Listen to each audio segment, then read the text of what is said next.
Rabies എന്നത് ഒരു zoonotic ഡിസീസാണ്. Zoonotic disease എന്ന് പറഞ്ഞാൽ ജന്തുജന്യ രോഗം. അതായത് ജന്തുജന്യ രോഗം എന്ന് ഉദ്ദേശിക്കുന്നത് മൃഗങ്ങളിൽ നിന്ന് മനുഷ്യനിലേക്ക് വരുന്ന രോഗത്തെയാണ് നമ്മൾ ജന്തുജന്യ രോഗം എന്ന് പറയുന്നത്.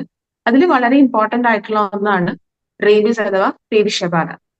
പ്രധാനമായിട്ടും ഇത് നമ്മുടെ നമ്മുടെ നാട്ടിൽ പ്രധാനമായിട്ടും കണ്ടുവരുന്നത് നായ്ക്കളിൽ നിന്നുള്ള പേവിഷബാധ മനുഷ്യരിലേക്ക് എത്തുന്നതായിട്ടാണ്.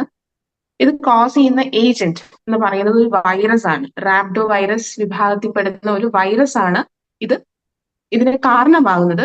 പക്ഷെ ഇതിന്റെ റിസർവോയർ അഥവാ ഈ രോഗാണുവിനെ കൊണ്ടു നടക്കുന്നത് റിസർവോയേഴ്സ് എന്ന് നമ്മൾ പറയും. അത് വൈൽഡ് ആനിമൽസ് ആണ്. പൊതുവെ വൈൽഡ് ആനിമൽസിലാണ് ഇത് കണ്ടുവരുന്നത്. പക്ഷെ എപ്പോഴൊക്കെയോ ഇത് ഈ പറയുന്ന നായ്ക്കളിലും ഒക്കെ എത്തിപ്പെട്ടിട്ടുണ്ട്. അപ്പം നായ്ക്കളാണ് മനുഷ്യനിലേക്ക് ഇത് എത്തിക്കുന്നത് പ്രധാനമായിട്ടും. എന്നാൽ ചില സാഹചര്യങ്ങളിൽ നമ്മൾ കാണാറുണ്ട് കുരങ്ങന്മാരിൽ നിന്നും, ചില സിറ്റുവേഷൻസിൽ ഫോക്സസ് അവയിൽ നിന്നുമൊക്കെ മനുഷ്യനിലേക്ക് അവരുടെ കടി മൂതിൽ അവർ കടിക്കുന്നതിൽ നിന്നോ അല്ലെങ്കിൽ സ്ക്രാച്ചസ് പോറലുകളിൽ നിന്നോ ഒക്കെ ഈ രോഗാണു മനുഷ്യനിലേക്ക് എത്തും. പ്രധാനമായിട്ടും സലൈവ, ഈ മൃഗങ്ങളുടെ സലൈവ അഥവാ ഉമിനീരിലാണ് ഈ രോഗാണു കണ്ടുവരുന്നത്.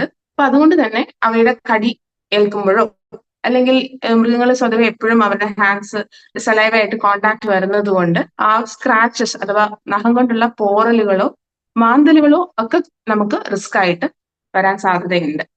പിന്നെ ഫേറ്റാലിറ്റി അഥവാ മരണസാധ്യത എന്ന് പറഞ്ഞാൽ റേബിസ് എന്ന രോഗം ഒരാളിൽ നമ്മൾ ഡയഗ്നോസ് ചെയ്ത് കഴിഞ്ഞാൽ അത് 100% മരണത്തിൽ എത്തിപ്പെടാൻ സാധ്യതയുണ്ട്. പൂർണ്ണമായിട്ടും 99% കേസസിലും നമ്മൾ ഇതുവരെ കണ്ടിട്ടുള്ളത് പേവിഷബാധ ഡയഗ്നോസ് ചെയ്ത ആള് മരണത്തിൽ എത്തിപ്പെടുക തന്നെ ചെയ്യും. എന്നാൽ അതിനോടൊപ്പം നമ്മൾ ചേർത്ത് നിർത്തേണ്ട ഒരു ടോപ്പിക്കാണ്, ഒരു കാര്യമാണ് ഇത് 100% വാക്സിൻ പ്രിവെന്റബിളുമാണ് എന്ന കാര്യം. റേബിസിന്റെ പ്രധാനമായിട്ടും പ്രിവെൻഷൻ, റേബിസ് എങ്ങനെ തടയാം എന്ന് ചോദിച്ചാൽ അതിന്റെ ഏറ്റവും ആദ്യത്തെ ഉത്തരം നമ്മൾ മുറിവുകൾ എപ്പോഴും സംഭവിക്കുന്നു ഉടനടി നമ്മൾ ഒഴുകുന്ന വെള്ളത്തിനടിയിൽ കാണിച്ച്, ടാപ്പ് വാട്ടർ ഒഴുകുന്ന വെള്ളത്തിനടിയിൽ കാണിച്ച് ഒരു 10 to 15 minutes തറവായിട്ട് നല്ല രീതിയിൽ ആ മുറിവ് കഴുകുക. അതിനുശേഷം മുറിവിൽ മറ്റൊന്നും ഇടാതെ ഒരു ആന്റിസെപ്റ്റിക്, ഒരു അയഡിൻ കോമ്പിനേഷൻ, നമ്മൾ ബിറ്റാഡിൻ അല്ലെങ്കിൽ പൊവിഡോൺ അയഡിൻ എന്നൊക്കെ പറയുന്ന പോലെ ഒരു ആന്റിസെപ്റ്റിക് ലോഷൻ ഉപയോഗിച്ച് മുറിവ് ക്ലീൻ ചെയ്ത ശേഷം താമസിയാതെ തന്നെ നമ്മൾ അടുത്തുള്ള ഹോസ്പിറ്റലിൽ, എല്ലാ ഗവൺമെന്റ് ഹോസ്പിറ്റൽസിലും അത് ഫ്രീ ഓഫ് കോസ്റ്റ് ആണ് നമ്മുടെ റേബിസ് വാക്സിൻ.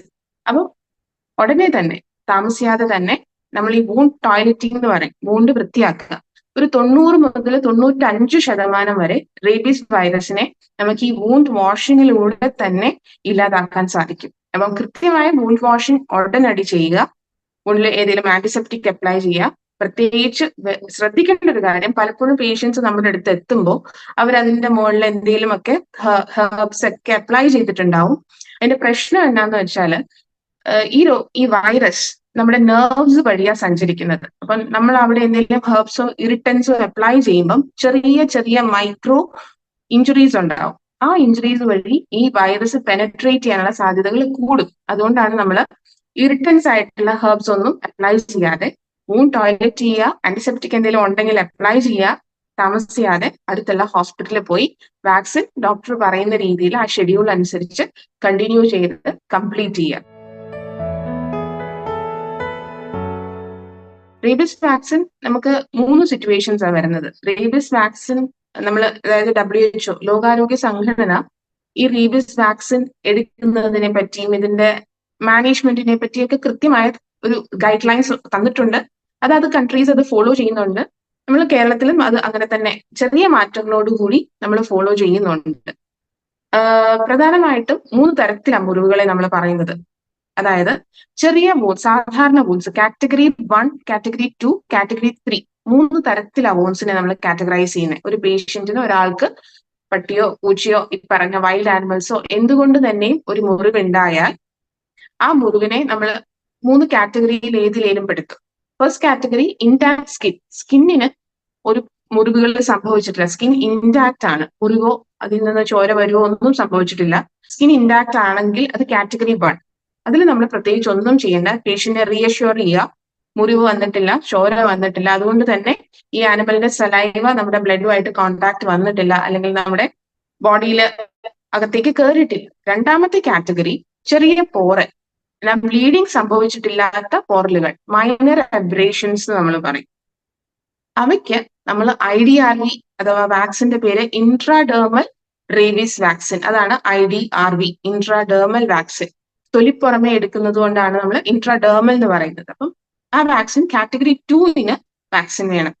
മൂന്നാമത്തെ കാറ്റഗറി വലിയ മുറിവുകൾ, വലിയ ആഴത്തിലുള്ള ലാസറേറ്റഡ് ആയിട്ടുള്ള മുറിവുകൾക്ക് നമുക്ക് വാക്സിൻ വേണം. വാക്സിനോടൊപ്പം തന്നെ ഇമ്മ്യൂണോഗ്ലോബുലിൻ എന്ന് പറഞ്ഞ ഒരു മരുന്ന് കൂടി ആവശ്യമായിട്ട് വരും.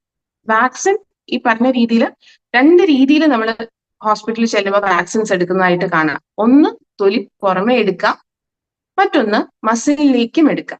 രണ്ടിനും ഷെഡ്യൂൾസ് ഉണ്ട്. യൂഷ്വലി നമ്മൾ ഒരു ഗവൺമെന്റ് സെറ്റപ്പിൽ പോകുമ്പോൾ ഇൻട്രാഡേർമൽ വാക്സിൻ ആണ് ഗവൺമെന്റ് ഓഫ് ഇന്ത്യ നമുക്ക് പ്രൊവൈഡ് ചെയ്തിരിക്കുന്നത്. അതുകൊണ്ട് തന്നെ തൊലി പുറമേ ഉള്ള വാക്സിൻ ആയിരിക്കും നമുക്ക് ഗവൺമെന്റ് സിസ്റ്റത്തിൽ പോകുമ്പോൾ ലഭിക്കുന്നത്. അതുപോലെ തന്നെ ഈക്വലി എഫിഷ്യന്റ് ആണ് ഇൻട്രാ മസ്കുലർ വാക്സിൻസ്, മസിലിന്റെ ഉള്ളിലേക്ക് എടുക്കുന്ന വാക്സിൻസ്. അതും നമുക്ക് ലഭ്യമാണ്. ഈ 2 വാക്സിൻസ് ആണെങ്കിലും നമുക്ക് എടുത്തു തുടങ്ങേണ്ടത് ചെറിയ പോറലുകളുള്ള സിറ്റുവേഷൻസിലും വലിയ ആഴത്തിലുള്ള വൂൺസ് ഉണ്ടെങ്കിലുമാണ്. ഈ 2 സിറ്റുവേഷൻസിലും വാക്സിൻ വേണം. ആഴത്തിലുള്ള മുറിവാണെങ്കിലുള്ള പ്രശ്നം എന്താണെന്ന് വെച്ചാൽ ഈ മുറിവിന് ചുറ്റും ഒരു മരുന്ന് കൂടി നമ്മൾ എടുക്കണം. അതിനാണ് ഇമ്മ്യൂണോഗ്ലോബുലിൻ എന്ന് പറയുന്നത്. നമ്മൾ വാക്സിൻ ശരീരത്തിൽ പ്രവർത്തിച്ച് കാര്യങ്ങളിലെ നമ്മുടെ ഒരു ഇമ്മ്യൂണിറ്റി അതിനെതിരെ പ്രവർത്തിച്ചു തുടങ്ങി ഒരു പെർട്ടിക്കുലർ ടൈറ്റർ ഒരു ലെവലിലേക്ക് എത്തിക്കാൻ കുറച്ച് ദിവസങ്ങൾ എടുക്കും. 5 തൊട്ട് 7 ദിവസം വരെ എടുക്കും. ആ ദിവസത്തിനുള്ളിൽ ഇപ്പൊ നമ്മളെ കടിച്ചത് ഒരു വളരെ റേബിഡ് ആയിട്ടുള്ളതോ സ്ട്രേ ആയിട്ടതോ റേബിസ് അസുഖമുള്ള ഡോഗ് ആണെങ്കിൽ തന്നെയും ഈ ഒരു ഇമ്മ്യൂണിറ്റി നമ്മുടെ ശരീരത്തിൽ ഉണ്ടായി വരുന്ന ആ ഒരു സമയത്തേക്ക് നമുക്ക് പ്രൊട്ടക്ഷൻ വേണം. അതിന് കാറ്റഗറി 3 വൂൺസിന് എന്തായാലും വേണം. വലിയ മുറിവുകളാണ്. അതുകൊണ്ടാണ് നമ്മൾ കാറ്റഗറി 3 വൂൺസിന് വാക്സിനോടൊപ്പം മുറിവിന് ചുറ്റും ഉള്ള ഇമ്മ്യൂണോഗ്ലോബുലിന് കൂടി എടുത്തു എന്ന് ഉറപ്പാക്കണം. വാക്സിൻ നമ്മൾ പൊതുവെ എടുക്കുന്നത് കയ്യിലായിരിക്കും. അത് എല്ലാവരിലും അതിന് കോൺട്രാ ഇൻഡിക്കേഷൻസ് ഒന്നുമില്ല. പ്രഗ്നന്റ് ആയവർക്കോ ലാക്ടേറ്റിംഗ് മുലയൂട്ടുന്നവർക്കും പ്രഗ്നന്റ് ആയവർക്കും കുഞ്ഞു കുട്ടികൾക്കും പ്രായമായവർക്കും എല്ലാം ഈ വാക്സിൻ എടുക്കാം. അതിനങ്ങനെ കോൺട്രാ ഇൻഡിക്കേഷൻസ് വളരെ കുറവാണ്. എക്സെപ്റ്റ് ഇതിന് മുന്നേ എപ്പോഴേലും സിവിയർ അലർജീസ് ഉണ്ടായിട്ടുള്ളവരാണെങ്കിൽ മാത്രം നമ്മൾ ശ്രദ്ധയോടുകൂടി അവരെ മോണിറ്റർ ചെയ്യണം, അല്ലെങ്കിൽ കുറച്ച് നേരത്തേക്ക് ഒബ്സർവ് ചെയ്യണം. പിന്നെ ഷെഡ്യൂൾസ് ഉണ്ട്. ഞാൻ പറഞ്ഞല്ലോ, പട്ടിയോ പൂച്ചയോ ഈ പറഞ്ഞ മൃഗങ്ങളോ കടിച്ച ശേഷം നമ്മൾ വാക്സിൻ എടുക്കാൻ പോവുകയാണെങ്കിൽ അതൊരു ചെല്ലുന്ന ദിവസം 3-ാം പക്കം, 7-ാം പക്കം, പിന്നെ 0, 3, 7 and 28 28-ാം പക്കം, ഇങ്ങനെയാണ് ഷെഡ്യൂൾസ് വരിക. അത് ഇൻട്രാഡേർമൽ ആണെങ്കിൽ. ഇൻട്രാമാസ്കുലർ ആണെങ്കിൽ 5 ഡോസസ് വരും. ഇൻ ബിറ്റ്വീൻ ഒരു 14th ഡേയിലും കൂടി നമ്മൾ പോയി വാക്സിൻ എടുക്കണം. ഈ മുറിവ് ഉണ്ടായ ശേഷം പോയി എടുക്കുന്ന വാക്സിനേഷൻ പ്രൊസീജിയർ അല്ലാതെ നമുക്ക് 2 ഓപ്ഷൻസ് കൂടി ഉണ്ട്. ഒന്ന്, നമ്മൾ പെറ്റ്സിനെ വളർത്തുന്നവരാണ്, അല്ലെ നമ്മൾ ആനിമൽസിനെ ഹാൻഡിൽ ചെയ്യുന്നവരാണ്. നമുക്ക് ഇത്തരത്തിലുള്ള ഇഞ്ചുറീസിന് സാധ്യതയുണ്ടെങ്കിൽ there is a pre-exposure prophylaxis. ഇത്തരത്തിലെ മുറിവുകൾ ഉണ്ടാവുന്നതിന് മുന്നേ തന്നെ പ്രൊഫലാക്റ്റിക് ആയിട്ട് നമ്മൾ വാക്സിൻസ് എടുക്കാം. അതിന് ഇത്രയും ഷെഡ്യൂൾസ് വരില്ല. 0, 7, 21 ചെല്ലുന്ന ദിവസം 7-ാം പക്കം, 21 അല്ലെ 28-ാം പക്കം. അപ്പോൾ ഈ 3 ഷെഡ്യൂൾസെ 3 ദിവസങ്ങളെ അതിൽ ഉൾപ്പെടുത്തുള്ളൂ. ഇത്തരത്തില് പെറ്റ്സിനെ വളർത്തുന്നവര് അല്ലെ വീട്ടില് ആനിമൽസുമായിട്ട് മിങ്കിൾ ചെയ്യുന്നവർക്കൊക്കെ ഈ വാക്സിൻ പ്രയോജനപ്പെടും. വെറ്റിനറി ഡോക്ടേഴ്സ് ഇവരെല്ലാവരും ഈ പ്രീ എക്സ്പോഷർ പ്രൊഫലാക്സിസ് എടുക്കുന്നത് എന്തുകൊണ്ടും പ്രയോജനമാണ്. ആൻഡ് തേർഡ് തിങ് ഇസ്, മൂന്നാമത്തെ കാര്യം, നമുക്ക് ഒരിക്കൽ ഈ വാക്സിൻ ഫുൾ ഷെഡ്യൂൾ നമ്മൾ എടുത്തു. ഒരിക്കൽ നമ്മൾ എപ്പോഴോ ഈ പട്ടിയോ പൂച്ചയോ കടിച്ചോ അല്ലെ ആനിമൽസ് ബൈറ്റ് ഉണ്ടായി നമ്മൾ ഈ വാക്സിൻ ഫുൾ കോഴ്സ് എടുത്തെങ്കിൽ ഇത് നമുക്ക് ലൈഫ് ലോങ് ഇമ്മ്യൂണിറ്റി തരുന്നു എന്നാണ് പറയുന്നത്. അതായത് പിന്നീട് എപ്പോൾ വേണമെങ്കിലും നമുക്ക് മറ്റ് രോഗപ്രതിരോധ ശക്തി കുറവ് വരുന്ന അസുഖങ്ങളൊന്നുമില്ല എന്ന സാഹചര്യത്തിലാണെങ്കിൽ, നമ്മുടെ ഇമ്മ്യൂൺ പവർ നല്ല രീതിയിൽ നിൽക്കുന്ന ആളാണെങ്കിൽ നമുക്ക് ഈ വൺസ് നമ്മൾ എടുത്ത ആ എൻറ്റയർ ഷെഡ്യൂൾ നമുക്ക് ലൈഫ് ലോങ് ഇമ്മ്യൂണിറ്റി തരുമെന്നാണ് ഇതുവരെയുള്ള പഠനങ്ങൾ പറയുന്നത്. സോ പിന്നെ ഇപ്പം ഈ ഒരു ഫസ്റ്റ് ഇവന്റിന് ശേഷം ആഫ്റ്റർ ഒരു 3 years അല്ലെങ്കിൽ 4 അല്ലെങ്കിൽ 5 വർഷത്തിന് ശേഷം പിന്നെ എനിക്കൊരു മുറിവുണ്ടായി ഇതുപോലെ എങ്കിൽ ഞാൻ മറ്റൊന്നിലേക്കും പോകണ്ട, ഞാൻ ഈ വാക്സിന്റെ തന്നെ ബൂസ്റ്റർ ഡോസ് എടുത്താൽ മതി. അത് 2 ഡോസസേ ഉള്ളൂ, 0-യും 3. അപ്പൊ അങ്ങനെ 3 സമയങ്ങളിൽ അല്ലെങ്കിൽ 3 സിറ്റുവേഷൻസിൽ നമുക്ക് ഈ വാക്സിൻ എടുക്കാം. ഒന്ന് മുറിവുണ്ടായ ശേഷം, മുറിവുണ്ടാവുന്നതിനൊക്കെ മുന്നേ, അല്ലെ വൺസ് മുറിവുണ്ടായി ഫുൾ വാക്സിൻ എടുത്ത ഒരു വ്യക്തിക്ക് ബൂസ്റ്റർ ഡോസസ് എടുത്താൽ മതി. പിന്നെ എന്നേലും ഇത്തരത്തിൽ മുറിവുണ്ടാവുകയാണെങ്കിൽ. റീബിസ് നാഡീവ്യൂഹത്തെ, നമ്മുടെ നെർവസ് സിസ്റ്റത്തെ ബാധിക്കുന്ന രോഗമാണ്. അതുകൊണ്ട് തന്നെ നമ്മുടെ ഈ നെർവ്സ് വഴിയാണ് ഈ രോഗാണു, ഈ വൈറസ് സഞ്ചരിക്കുന്നത്. അതുകൊണ്ട് തന്നെ നെർവ്സിനെ ബാധിക്കുന്ന തരത്തിലുള്ള ലക്ഷണങ്ങളാണ് നമുക്ക് പ്രധാനമായിട്ടും കാണുന്നത്. പിന്നീട് ഈ നെർവ്സിലൂടെ സഞ്ചരിച്ച് ഈ രോഗാണു തലച്ചോറിലെത്തുന്നു. എന്നിട്ട് തലച്ചോറിന് ഇൻഫ്ലമേഷൻ, നീര് നമുക്ക് സാധാരണഗതിയിൽ പറയാം ആയ എൻസെഫലൈറ്റിസ്, ബ്രെയിന്, നമ്മുടെ തലച്ചോറിനെ ബാധിക്കുന്നു. മാത്രമല്ല നമ്മുടെ മറ്റു ശരീരത്തിന്റെ ഭാഗങ്ങളിലേക്കും ഇത് എത്തിപ്പെടുന്നു. പ്രധാനമായിട്ടുമുള്ള ലക്ഷണം ഞാൻ പറഞ്ഞല്ലോ, നെർവ്സിനെ ബാധിക്കുന്നതായതുകൊണ്ട് മുറിവേറ്റ ഭാഗത്ത് ന്യൂറോപ്പതിക് പെയിൻ ആണ് ഉണ്ടാവുക. അതിനുശേഷം ഇത് പിന്നീട് ആൾക്ക് മറ്റ് ലക്ഷണങ്ങൾ, അതായത് വെള്ളം കൊടുക്കുമ്പോഴുള്ള നമ്മളെ ഹൈഡ്രോഫോബിയ, വെളിച്ചം കാണുമ്പോഴുള്ള ബുദ്ധിമുട്ട്, ഫോട്ടോഫോബിയ, എയറോഫോബിയ, അങ്ങനത്തെ മറ്റ് പല ലക്ഷണങ്ങളും. പ്രധാനമായിട്ടും ഈ നെർവസ് സിംറ്റംസ്, കയ്യിൽ എവിടെയാണോ ബൈറ്റ് ചെയ്ത് അവിടെയുള്ള ന്യൂറോപ്പത്തിക് പെയിൻ. അതിനോടൊപ്പം തന്നെ 2 രീതിയിൽ മാനിഫെസ്റ്റ് ചെയ്യാം. ഒന്ന് പാരലിറ്റിക്കൽ മാനിഫെസ്റ്റേഷൻ ഉണ്ട്, ആൾക്ക് പാരാലിസിസ് അങ്ങനത്തെ മാനിഫെസ്റ്റേഷൻസ് വരാം. മറ്റൊരു സൈഡില് ഇച്ചിരി ഫ്യൂരിയസ് ഫോം ഓഫ് റേബിസ്, പേവിഷബാധയുടെ ഉണ്ടാവാം. എന്താണെങ്കിലും ലക്ഷണങ്ങൾ തുടങ്ങി ഒരു 1 തൊട്ട് 7 അല്ലെ 10 ദിവസത്തിനുള്ളിൽ പേഷ്യന്റിന് മരണം സംഭവിക്കാം. ആ മരണം സംഭവിക്കുന്നത് മിക്കവാറും റെസ്പിറേറ്ററി, ശ്വാസകോശത്തിനെയോ ഹൃദയത്തിനെയോ ബാധിക്കുന്ന ഒരു ഫെയിലിയർ, ഒരു അറ്റാക്ക് കൊണ്ട് ആവണം. മറ്റൊരു കാര്യം നമ്മൾ ശ്രദ്ധിക്കേണ്ടത്, നമ്മൾ പറഞ്ഞു ഇത്തരത്തിലുള്ള മൃഗങ്ങളുടെ കടിക്കുന്നതിലോ അവയുടെ മാന്തൽ കൊണ്ടോ ഒക്കെയാണ് നമുക്ക് ഈ രോഗമാണ് നമ്മുടെ ശരീരത്തിൽ എത്തിപ്പെടുന്നത്. അത് ഇത്തരത്തിലുള്ള മൃഗങ്ങളാവുമ്പോൾ, വൈൽഡ് ആനിമൽസ് ആണെങ്കിൽ അത് ഓൾറെഡി ഈ രോഗാണുവിനെ ഹാർബർ ചെയ്യുന്നുണ്ട്, കൊണ്ട് നടക്കുന്നുണ്ട്. അവയിൽ നിന്ന് പലപ്പോഴായിട്ട് ഈ നമ്മൾ ഇടപെടുന്ന ആ ഒരു എൻവയോൺമെന്റിലുള്ള ഡോഗ്സ് അല്ലെങ്കിൽ പൂച്ചകളിൽ എത്തിപ്പെടുന്നു. അവയിൽ നിന്നാണ് പ്രധാനമായും നമുക്ക് കിട്ടുന്നത്. പക്ഷെ ഈ ബൈറ്റ്സിനെ പറ്റി നമ്മൾ പറയുമ്പോൾ, അല്ലെങ്കിൽ പോറലെ പറ്റി പറയുമ്പോൾ 2-3 കാര്യങ്ങളോട് നമ്മൾ ചിന്തിക്കണം. ഒന്ന്, എവിടെയാണ് നമുക്ക് ഈ പോറൽ സംഭവിച്ചത്? അപ്പം തലയ്ക്ക് മുകളിലോട്ട്, അല്ലെ തലയുടെ ഭാഗത്ത്, അല്ലെ കഴുത്തിന്റെ ഭാഗത്തേക്കുന്ന മുറിവുകൾക്ക് തീവ്രത കൂടുതലാണ്. എന്തുകൊണ്ടെന്നാൽ ഞാൻ പറഞ്ഞു, ഈ വൈറസ് നമ്മുടെ ബ്രെയിനിലേക്ക് സഞ്ചരിക്കാനാണ് ധൃതി പിടിച്ച് നിൽക്കുന്നത്. അപ്പം നമ്മുടെ കഴുത്തിലോ മുഖത്തോ ഉള്ള ഭാഗങ്ങളിലോ, തലയുടെ ഭാഗങ്ങളിലോ, കഴുത്തിന്റെ അല്ലെ നമ്മുടെ അപ്പർ എക്സ്ട്രിമിറ്റി മുകളിലോട്ടുള്ള ഭാഗത്തോ മുറിവുകളാണെങ്കിൽ ഇതിന് വളരെ ഈസി ആയിട്ട് ആ ഒരു അവിടെ എത്തിപ്പെടാൻ സാധിക്കും. അതുകൊണ്ട് തന്നെ ആ രോഗമുള്ള നായോ പൂച്ചയോ ആണ് നമ്മളെ ബൈറ്റ് ചെയ്തിരിക്കുന്നതെങ്കിൽ വളരെ വേഗം ആ വൈറസ് നമ്മുടെ തലച്ചോറിൽ എത്തിപ്പെടാനും രോഗം വളരെ വേഗം നമുക്ക് സിംറ്റംസ് ഉണ്ടാവാനും സാധ്യതയുണ്ട്.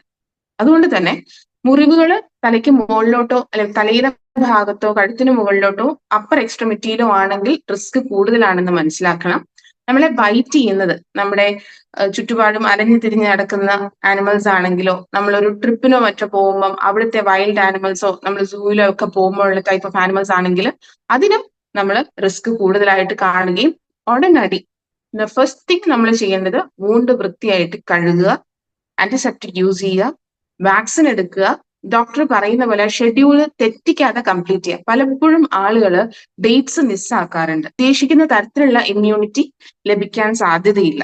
മറ്റൊരു കാര്യം, നമ്മൾ പട്ടിക്ക് ഒബ്സർവ് ചെയ്യാൻ, പട്ടി അല്ലെ പൂച്ച എന്താണോ നമ്മൾ പറയുന്ന ആനിമൽ നമുക്ക് ഒബ്സർവബിൾ ആണെങ്കിൽ, നമുക്ക് അതിനെ വീട്ടിൽ നോക്കാൻ സാഹചര്യം ഉണ്ടെങ്കിൽ പലപ്പോഴും നമ്മൾ പറയാറുണ്ട് അതിനെ നോക്കിയിട്ട് നമുക്ക് ചെയ്യാം എന്ന് പലപ്പോഴും പറയാറുണ്ട്. പക്ഷെ അതിനോട് ഞാൻ പൂർണ്ണമായിട്ടും യോജിക്കുന്നില്ല. കാരണം വൺസ് ഒരു 7 days കഴിഞ്ഞിട്ട് പട്ടിക്കോ പൂച്ചയ്ക്കോ ഈ അസുഖം വന്ന ശേഷം അത് ഒരു 7 to 10 days മരിച്ചു പോകും.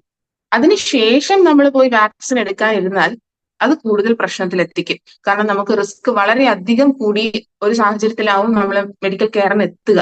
അപ്പൊ നമുക്ക് അതിനുള്ള ഒരു പോസിബിലിറ്റി, സർവൈവ് ചെയ്യാനുള്ള സാധ്യതകളെ പറ്റി ഉറപ്പ് തരാൻ സാധിക്കത്തില്ല. അപ്പൊ ഏത് തരത്തിലുള്ള മുറിവ്, അത് നമ്മൾ വീട്ടിൽ വളർത്തുന്ന പെറ്റ് ആനിമൽസ് ആണെങ്കിൽ പോലും നമ്മൾ ഒന്നെങ്കിൽ പ്രീ എക്സ്പോഷർ, മുന്നേ കൂട്ടി പ്രൊഫിലാക്സിസ് എടുത്തിട്ടുണ്ടാവണം.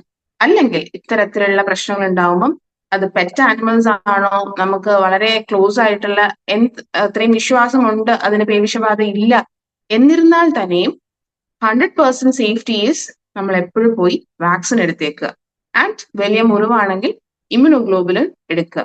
ഈ കാര്യങ്ങൾ ചെറിയ കുട്ടികൾ മുതലേ ചിലപ്പോൾ പലപ്പോഴും വീട്ടില് കുട്ടികളുള്ള വീടുകളിൽ അവരത് പറയില്ല, അവരത് മറച്ചു വെച്ച് പിന്നെയായിരിക്കും നമ്മളത് ശ്രദ്ധിക്കപ്പെടുക. അപ്പൊ അത്തരം സാഹചര്യങ്ങളിൽ നമ്മൾ ഈ പറഞ്ഞ പ്രീ എക്സ്പോഷർ പ്രൊഫലാക്സിസ്, മുന്നേ കൂട്ടി പോയി വാക്സിൻ എടുത്ത് വെക്കുന്ന ആ രീതി, അതാണ് നമ്മൾ എടുക്കുന്ന ഇഞ്ചക്ഷൻസിന്റെ നമ്പേഴ്സും കുറവാണ്, ഒരു സൈഡിൽ മാത്രമേ ഉള്ളൂ. അപ്പം ആ ഒരു പ്രോസസ്സ് ആളുകൾ സ്വീകരിക്കുവാണെങ്കിൽ ഒരു പരിധി വരെ നമുക്ക് പ്രൊട്ടക്റ്റഡ് ആവാൻ സാധിക്കും.